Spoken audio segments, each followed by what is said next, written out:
ఇంతలోనే ఏమైంది? అది నిన్నే కదూ, మొన్న కూడా కాదు.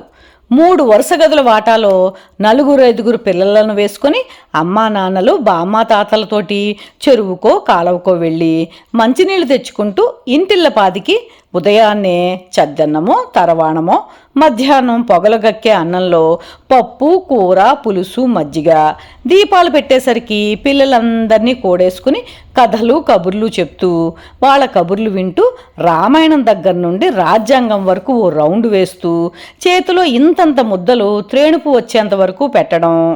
ఇది చాలదు అన్నట్టుగా చెప్పా పెట్టకుండా సంచులు పుచ్చుకుని చుట్టాలు, వారాలు చేసుకుని విద్యార్థులు, మడి తడి దూరాలు, వీధిలో ఉన్న పిల్లలు ఇంట్లో గంతులు, పూజలు వ్రతాలు పేరంటాల మధ్య మనం చదువుకోలేదు. టీచర్లము డాక్టర్లము సాఫ్ట్వేర్లు ఇంజనీర్లు అయ్యి అమెరికాలు ఆస్ట్రేలియాలు చుట్టేయలేదు. మరి ఇప్పుడేమో 2 BHK 3 BHKలు కూడా ఇరుకు. ఇంటిలోని పెద్దవాళ్ళు వృద్ధులు, వారితో ఇరుకు.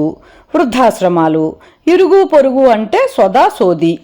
ఇంట్లోని 3 తిండికే బడ్జెట్లు షెడ్యూళ్ళు. మనకు చిన్నప్పుడు లేని విటమిన్లు మినరల్లు బ్యాలెన్స్డ్ ఫుడ్ లోపాలతో కళ్ళజోళ్ళు మైగ్రేన్లు ఊబకాయాలు. ఇంతలోనే మనకేమైంది?